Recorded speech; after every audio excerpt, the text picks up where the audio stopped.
A voicemail from my old teacher led me to a letter I wrote at 13 and forgot I needed. I thought the voicemail was a scam. By the end of the day, I was sitting in my car crying in a middle school parking lot, listening to a voice I hadn't heard in 20 years. I'm 35, live outside Des Moines, Iowa, and spend most of my days driving between insurance clients in towns small enough that the gas station doubles as a diner. It's routine, predictable, quiet, which is exactly why I like it. But last Tuesday, while reviewing paperwork in a Casey's parking lot, my phone buzzed with a voicemail from an unknown number. The message was hesitant, older, and careful. Hi. I'm not sure if this is the right person. My name is Mr. Delaney. I was your 7th grade English teacher at Roosevelt Middle School. I found something that belongs to you. I stared at the phone, stunned. 7th grade was the year everything fell apart. My parents' foreclosure, switching schools mid-year. I wearing the same hoodie every day because it was all I had that fit. I left without saying goodbye to anyone. I almost deleted the voicemail. Instead, I called back. He sounded exactly the same. Calm, warm, the kind of voice that made you feel like your words mattered. I cleaned out an old storage cabinet, he explained. I found a sealed envelope with your name on it. It was part of an assignment. You never got to open it. I didn't remember any envelope.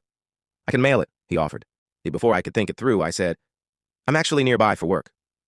An hour later, I was sitting in the parking lot of Roosevelt Middle School, engine idling, hands gripping the steering wheel like I might drive away if I loosened my grip. The building looked smaller than I remembered, or maybe I was just carrying less fear. Inside, the hallway smelled like floor wax and cafeteria pizza. A secretary buzzed me through, and then he was there. Older, grayer, but unmistakably Mr. Delaney.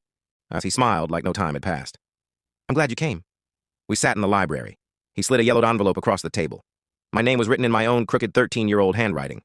What is it? I asked. At the beginning of the year, he said. I had students write letters to their future selves. I kept them sealed and planned to hand them out on the last day. The last day I never attended. My fingers trembled as I opened it. Inside was a single sheet of notebook paper. Hey, future me, I hope things got better. I hope you have more than one hoodie. I hope you don't feel invisible anymore. Mr. Delaney says writing helps when you feel like disappearing. So I'm writing this to prove I was here. If you're reading this, it means you made it. I stopped reading because I couldn't see through the tears. I felt 13 again, small, ashamed, certain the world had already decided who I was. I remember you, he said gently. You turned in every assignment, even when you had every reason not to. I wiped my face. I thought no one noticed me. He shook his head. Some kids are loud, some kids are brave, some kids survive. I noticed the survivors. We talked for almost an hour about writing, about how I ended up in Iowa again, about how he still keeps a drawer full of student letters. Before I left, he said, you kept your promise. I sat in my car afterward, reading the letter 3 more times. I do have more than one hoodie now. I'm not invisible. And for the first time in a long while, I believed the kid who wrote that letter would be proud of me.